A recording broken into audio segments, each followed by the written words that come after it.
Bon, je vais essayer d'être rapide parce qu'on a déjà beaucoup de retard. Je vais présenter le brouillard d'eau haute pression de Marioff. Et en fait, je vais montrer le brouillard d'eau dans la partie résidentielle. Alors, on m'a demandé de montrer les grands principes. Donc, je vais faire très rapidement. Donc, en fait, on a de l'eau. Et là, pour l'occasion, on va la compresser à des pressions allant de 35 à 140 bars pour avoir des micro-gouttelettes. Le principe, c'est de diviser la gouttelette pour l'utiliser en grande partie à faire de l'extinction incendie et moins à ruisseler.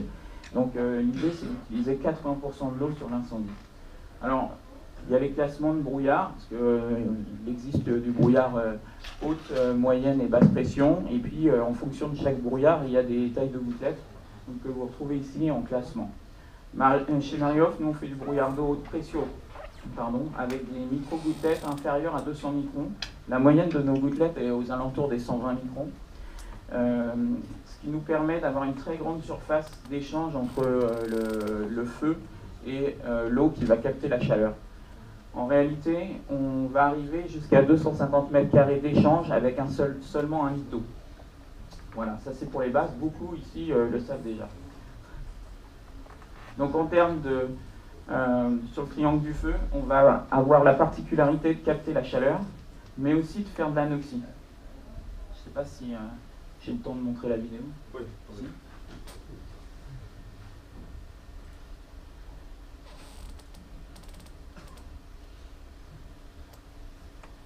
Alors, l'intérêt de pouvoir faire de l'anoxie, c'est qu'on va pouvoir traiter aussi des feux de liquide inflammable avec de l'eau sans additif. Donc là, c'est une vidéo d'un brûleur.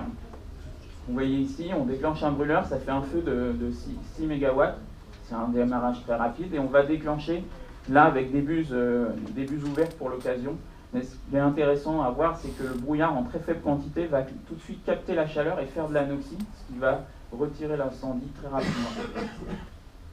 C'est l'idée de cette vidéo, c'est de bien pouvoir montrer aussi l'aspect anoxie et pas que refroidissement.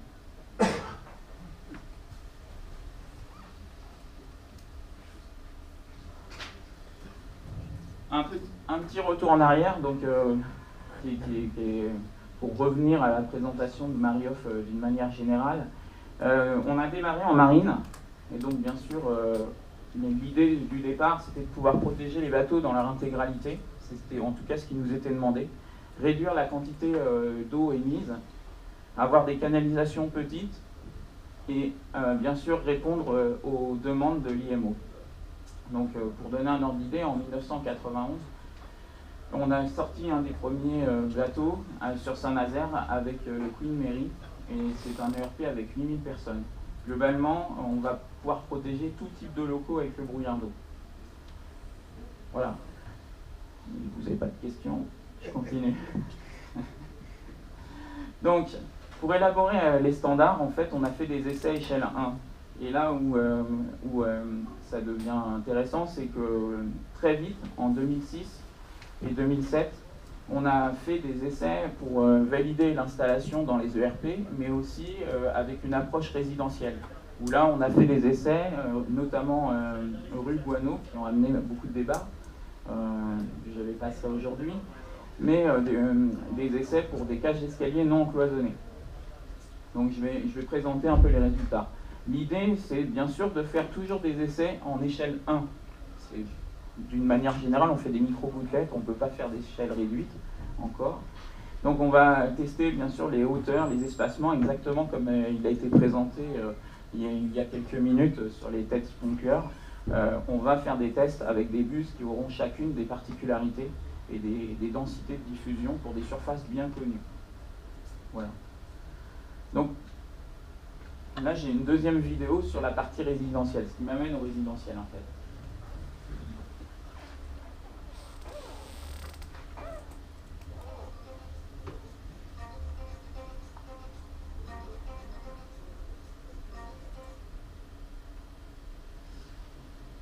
Donc c'est des essais UL faits en 2010. l'idée, c'est de montrer protégé, non protégé pour susciter le besoin et montrer la nécessité de protection due à l'élévation de température rapide. Ça tourne pas là. C'est un feu couvent.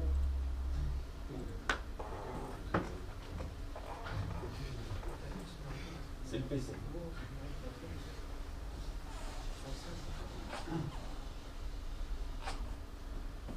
Donc comme il a été dit, développement du feu, 1 minute, 2 minutes 15, on a bien le déploiement et le déclenchement du brouillard d'eau. On voit l'inversion de courbe de température au moment du déclenchement, ici sur un bulbe à 68 degrés.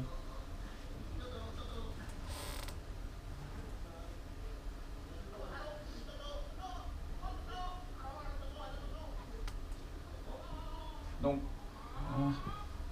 la technique. Au bout de 2 minutes 20, on aura une extinction côté brouillard d'eau et on voit le flashover à 3 minutes 45. C'est un peu ce qui a été dit durant toute la matinée avec les courbes de température données.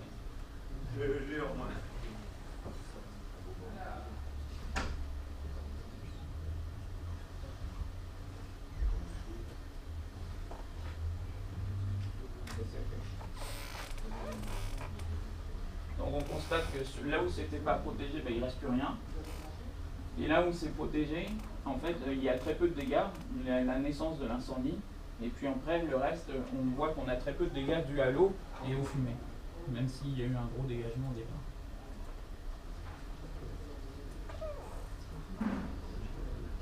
Voilà. Donc ça, c'est bien du brouillard d'eau fait pour le résidentiel. Hein. D'une manière générale, c'est des tests résidentiels qui ont été faits, qui nous ont donné des agréments UL sur nos bus en résidentiel. Alors, pour revenir plus à la France, lorsqu'on s'est implanté en France, fort de notre expérience en marine, on est très vite passé dans les milieux hôteliers. C'était des bateaux qui bougeaient moins. Et on nous a demandé de reprouver notre efficacité sur les chambres. C'était un peu le débat des essais, et c'est un peu pour ça qu'aujourd'hui je présente les essais réalisés sur les chambres au CNPP en juin 2006. Donc il a été fait des chambres et on a eu des foyers qui ont été activés. Globalement, donc, la chambre elle a été reconstituée avec le potentiel calorique calculé autour de 600 MJ/m². Et on a un foyer qui démarrait par un feu de brûleur gaz sous le lit. Donc on a déclenchement 1 minute, T plus 5 secondes, pénétration du brouillard d'eau une fois que le brouillard d'eau a démarré. Contrôle du feu, les températures au niveau du plafond ne dépassent pas les 55 degrés. Donc là, en fait, c'est bien du brouillard d'eau, mais plutôt sur la base de la NFPA 13 standard et pas sur la NFPA 13D.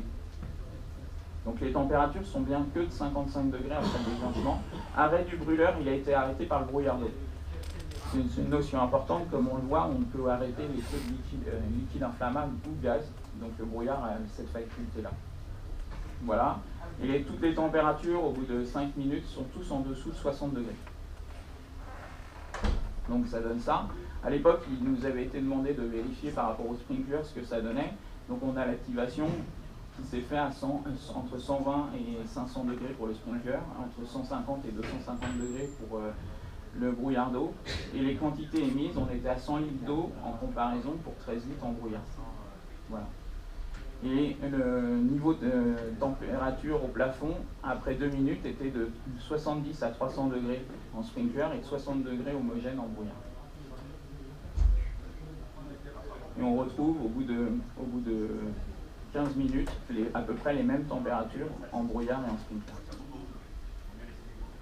Ça nous donne ça en résultat en image, donc la partie sprinkler et la partie brouillard d'eau. Il est à noter que ces essais ils ont surtout été faits parce que le brouillard d'eau arrivé en France, c'était pas connu. Et donc on nous demandait de prouver qu'on était efficace vis-à-vis du sprinkler, qui lui avait son retour d'expérience. Sprinkler standard. Standard. On va faire un autre essai avec le sprinkler résidentiel. Oui. Pour le sprinkler résidentiel. Juste une question basique, on parle d'anoxie. est-ce que dans une pièce où vous maintenez la température inférieure pendant 30 minutes, Oui. la personne survit? En fait, il y a beaucoup de gaz de combustion, et comme il a été montré ce matin dans les gaz, et le retour, c'est qu'en fait, on ne peut pas, le brouillard ou les systèmes d'extinction ne captent pas les fumées dans leur globalité. Par contre, pour retirer les fumées, il n'y a rien de plus efficace que d'arrêter l'incendie, en fait. C'est le retour du CNPP. Donc en fait, on peut pas dire, on peut dire qu'en termes de tenabilité de température, oui, sur le critère température, oui, sur le critère fumée, tout va dépendre du contenant, en fait. Si vous êtes sur un contenant type gaz, on va dire oui, parce qu'on va arrêter l'incendie en quelques minutes, et donc ce ne sera pas 30 minutes de diffusion et très peu de fumée. Si vous êtes sur des mousses et des produits très toxiques qui brûlent pendant 30 minutes, forcément il y aura des produits toxiques, et c'est ça qui deviendra l'effet mortel. Dans une chambre avec un matelas. En ce qui concerne la réduction du taux d'oxygène dans la pièce, c'est pas du tout homogène. Oui. C'est vraiment sur le point chaud où on aura la vaporisation et la réduction du taux d'oxygène à quelques mètres. On se retrouve sur les taux d'oxygène plutôt standards. Oui, c'est ça. En termes d'oxygène, et ça a été je voulais testé. entendre la même réponse que M. Jean-Michel Dopp a fait tout à l'heure, c'est-à-dire qu'effectivement, on a un objectif à atteindre. Si la personne peut espérer une survie peut-être, mais on a atteint le fait que le feu ne au moins, ne propage pas un autre volume adjacent. Voilà. On est sur la même logique, mais avec peut-être une différence entre le sprinkler résidentiel et le brouillard d'eau. On n'est pas encore aujourd'hui très palpable. Ce que je veux dire, palpable.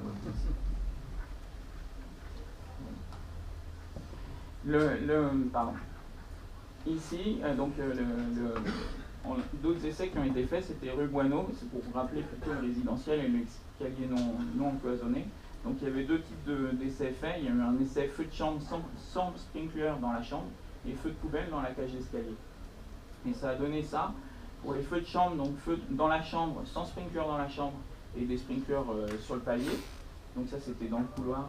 Ça donne ces températures-là en feu libre, donc au développement du feu, 150 à 600 degrés dans le foyer, 300 à 450 degrés dans la chambre, dans la circulation face à la chambre, et vous retrouvez les mêmes températures globalement de foyer, et avec le brouillard d'eau déclenché dans le couloir, les températures tombent à 46 et 70 degrés. Le foyer lui-même, même avec la buse du couloir, ici baisse en intensité parce que le brouillard a la faculté d'être capté par les gaz de combustion et donc par l'effet aérolique. Et donc du coup, on abaisse aussi un peu le foyer dans la chambre sans même avoir de buse dans la chambre. Après, on peut constater que dans l'escalier, les températures ont forcément beaucoup baissé vu qu'on retrouve du 37, 40 degrés bien inférieur à 50 degrés partout dans la cage d'escalier. Donc ça, c'était des essais. Il y a les puissances et de feu possible ici en mégajoules mètre carré dans la chambre. Et ici, donc vous avez feu de poubelle, donc essayé. Donc feu libre, on retrouve des températures donc 150, 200 degrés et ainsi de suite. Vous les voyez ici. J'ai trouvé que les courbes étaient très intéressantes en fait, présentées comme ça. Et en brouillard d'eau, on voit tout de suite le déclenchement. On est ici à des températures de 37 à 45 degrés. C'est à noter que ces essais-là ont été faits avec 12,5 litres de brouillard d'eau. Seulement. Minutes. D'autres essais qui ont été faits en immeuble d'habitation collectif, c'était les essais du Puy-en-Velay. Et donc là, à ce moment-là, on a fait 11 essais différents, où vous retrouvez aussi ici des feux d'appartement, feux de chambre, feux de poubelle dans les cages d'escalier et au rez-de-chaussée. Vous retrouvez ça, donc les 11. Je n'ai pas détaillé l'ensemble des essais, parce que c'est 150 pages de rapport du CNCP et du LCPP. Mais on a aujourd'hui beaucoup d'éléments à pouvoir donner en lecture. Pour revenir au système, le brouillard d'eau, c'est exactement comme le sprinkler. On va avoir une source d'eau ici et des buses de déclenchement et des réseaux de vannes. Vous aurez deux types de systèmes, un système en pompe électrique et un système en pompe à entraînement à gaz. Le système en pompe à entraînement à gaz sera autonome. Il a la particularité d'être autonome et donc on pourra protéger tous les types de risques. Les contraintes que l'on a, c'est que malgré tout, on reste en haute pression et donc on ne pourra pas mettre autre chose que de la tuyauterie inox sur nos réseaux. Donc on va rester en tuyauterie identique à ce que l'on fait en ERP. Voilà. Pour donner un ordre d'idée des débits minimums que l'on peut avoir, pour redonner un peu le pendant au sprinkler, on va être sur une buse à 4,5 litres de débit. Et donc on voit bien 2 buses 9 et 18 litres. Vous aurez aussi, donc avec les temps d'émission, ça nous fait des réserves de 135 litres, 270 litres, 540 litres. Avec 30 minutes d'émission, j'ai pas fait d'émission en 10 minutes. Donc on se rend compte qu'il y a beaucoup moins d'eau, donc beaucoup moins de dégâts des eaux, pour une température qui est bien maintenue grâce au brouillard d'eau qui coupe le rayonnement thermique. Hop. Une dernière vidéo qui va. C'est vrai ? En deux. Mais je crois que c'est mon dernier mot, Jean-Pierre. Elle va s'arrêter. Non, elle va s'arrêter. Je sais pas, c'est l'ordi qui tourne. Sur toutes les vidéos. Là. Donc le réseau, on voit, c'est un réseau. De la même manière, on va avoir une pompe ici. Ouais, il s'est arrêté. Si tu peux répéter. Je sais pas pourquoi. Faut arrêter de toucher avec la commande. Ouais, il faut les toucher. Donc on va avoir les buses équipées. Donc après, j'ai vu les débats ce matin sur toutes les zones ou pas toutes les zones, les circulations ou que les locaux à sommeil. Le cas échéant, en étude de risque, on va regarder tous les types de risques qu'il peut y avoir. Donc vous aurez la partie blanchisserie qui ne sera pas le même type de risque qu'une chambre en termes de potentiel, etc. Et donc et les cuisines et ainsi de suite, c'est tout ce que vous pouvez trouver dans un établissement.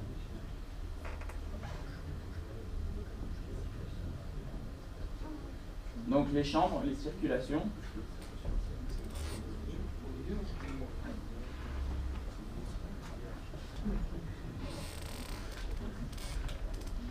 Donc le système en veille aura une pression de 25 bars d'eau.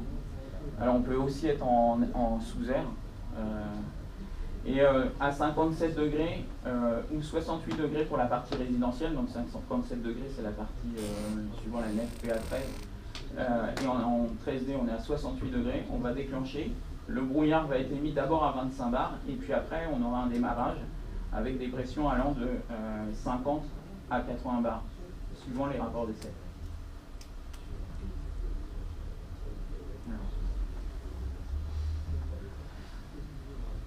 J'ai fait quelques retours d'expérience. Alors, les retours d'expérience aujourd'hui d'hôpitaux et maisons de retraite installées sont principalement en Finlande parce qu'il y a à peu près 4 ans, ils ont décidé d'équiper les maisons de retraite en Finlande. Et donc, du coup, on a beaucoup de retours d'expérience aujourd'hui. C'est les quelques-unes que l'on a le droit de nommer qui sont ici. Et puis, on voit que c'est toujours pareil, il faut avoir le droit de les nommer dans un groupe comme le nôtre. Après, donc on a en Allemagne, et on peut constater qu'il n'y en a pas en France. Vous avez combien à peu près sur toute l'Europe en termes de maisons de retraite ou en termes d'hôpitaux, enfin globalement dans cette approche résidentielle? Aujourd'hui, on est à une centaine. Une centaine de maisons de retraite? Maisons de retraite hôpitaux, parce qu'on les place dans le même approche de risque. Voilà. Et puis là, c'était juste pour montrer un retour d'expérience en termes d'extinction incendie. Le 9 mars 2007, il y a eu un incendie qui a été maîtrisé. Donc là, on est bien sûr dans du résidentiel, mais plutôt IGH en termes d'habitation. Voilà. J'ai fini ma présentation. Merci Olivier.